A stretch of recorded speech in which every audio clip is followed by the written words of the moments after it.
Doctor V G Goswami ji, मंचस्थ समस्त विद्वज्जन, मेरे समक्ष उपस्थित भद्रजन, मैं सर्वप्रथम शिवा गोस्वामी माया जी को श्रद्धा सुमन अर्पित करता हूँ। डॉक्टर वीजी गोस्वामी को भी साधुवाद देता हूँ कि उन्होंने ये पुस्तकें प्रकाशित कराई। इनमें एक पुस्तक, जैसा मैं पता ज्ञात हुआ है, जो कविता की पुस्तक है कौतुकी काना, वो उनके जीवन काल में ही प्रकाशित हो गई थी माया जी के। और जो दूसरी पुस्तक है जीवन के रंग अपनों के संग कहानी की पुस्तक, वो उनके जाने के बाद प्रकाशित हुई है।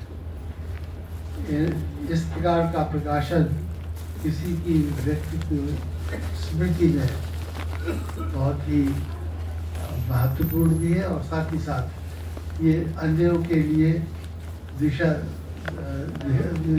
दर्शक भी है।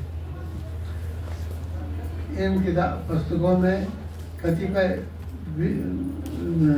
जो दोनों पुस्तकें हैं उनमें माया जी का संपूर्ण व्यक्तित्व वो स्पष्ट झलकता है। जो कौतुकी काना जो कहानी की पुस्तक है, ये जीवन के रंग अपनों के संग जो कहानी की पुस्तक है, वो माया जी के दिनचर्या, उनका पारिवारिक संबंध और एवं परिवार के लिए उनका समर्पण, अथक परिश्रम, ये सब दर्शाता है।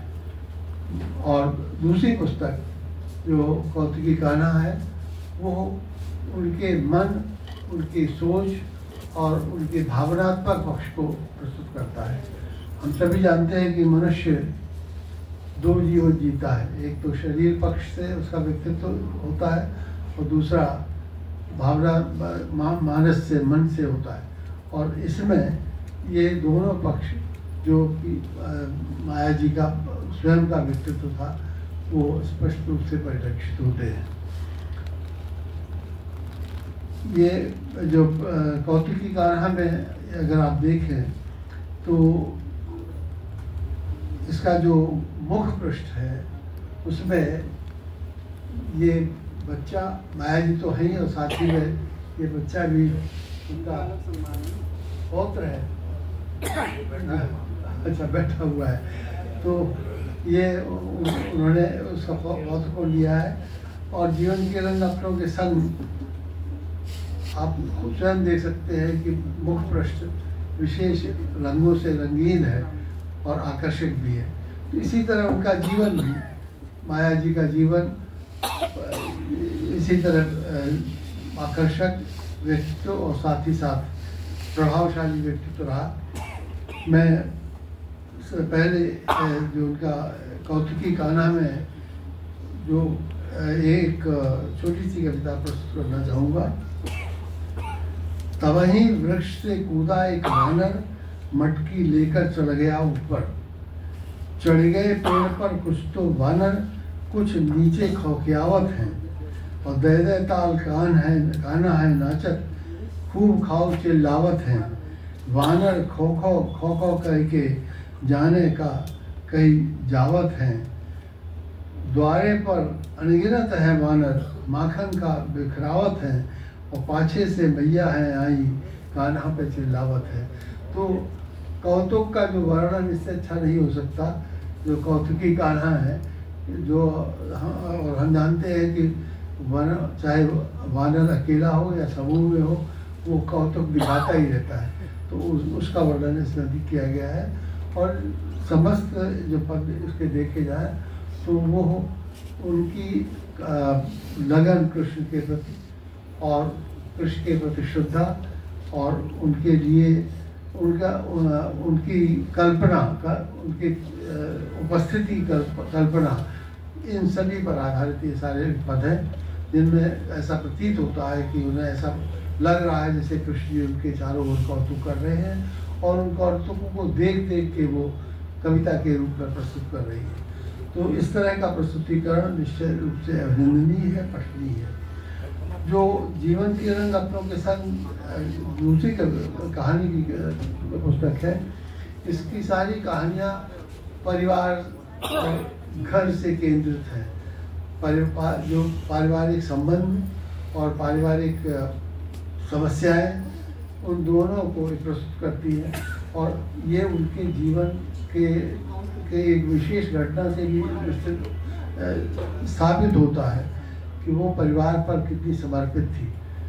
जब उन्हें असिस्टेंट प्रोफेसर फैजाबाद में साकेत विद्यालय में वहाँ पर जॉब मिली, तो कुछ दिनों बाद उन्होंने इसलिए वहाँ से त्यागपत्र दे दिया क्योंकि यहाँ पर बच्चे और पति अच्छा खाना नहीं खा पाते हैं, भरा नहीं पाते हैं, उनको कठिनाई होती है, और उन्होंने उस पद से त्यागपत्र दे दिया। ये सामान्य बात नहीं थी, लेकिन ये इंगित करता है कि कितना लगाव था उन्हें परिवार से और कितना समर्पण था परिवार के प्रति। और भारतीय नारी में विशेष तौर से देखा जाता है, और परंतु उनमें तो एक और वो चीज़ें, वो समस्त बातें जिनकी कहानियों में भी स्पष्ट होती है। एक कहानी जो आज की ही घटना से संबंधित थी, आज अखबार में आज मैंने पढ़ा था कि बेटा और बहू दोनों आए और अपने माँ को अयोध्या में छोड़ गए सड़क के किनारे कहीं पर, जिसके बाद में मृत्यु हो गई। बिल्कुल इसी तरह की कुछ कहानी है, इसलिए मैं इसको यहाँ पर थोड़ा सा पढ़ना चाहूँगा। सुबह सुबह दरवाज़ा खटका, सईदा ने दरवाज़ा खोला तो देखा पड़ोस के परशुराम खड़े हैं जो रेलवे में टीटी थे। सईदा ने कहा, अरे भाई साहब आप अंदर तो आइए। उन्होंने कहा, बहन आपके नाम एक संदेशा है, रात में करीब 2 बजे आया था। आपके बेटे ने फ़ोन किया था कि मकान यहीं से बेच दिया है, मतलब बेटा फॉरेन में है कहीं, वहीं से बेच दिया मकान उसने, और आ नहीं पाएंगे। हम लोग माँ अपने रहने का इंतज़ाम खुद कर लें या चाहे तो नाना के घर चली जाए।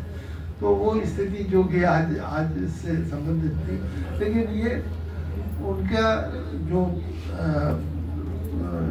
घटनाओं को, पारिवारिक घटनाओं को देखने का और उनको लिखकर प्रस्तुत करने, लिखित रूप से प्रस्तुत करने की जो उनकी क्षमता और जो उनका जुनून है, उसको दिखाती है।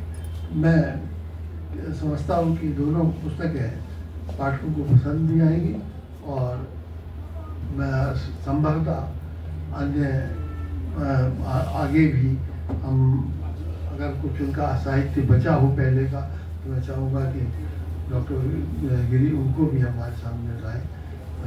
बहुत, परंतु इन दोनों के लिए मैं उनको बहुत ही बधाई देता हूँ और पुनः श्रद्धा सुमन अर्पित करता हूँ माया जी को। धन्यवाद। बहुत श्रेष्ठ उद्बोधन।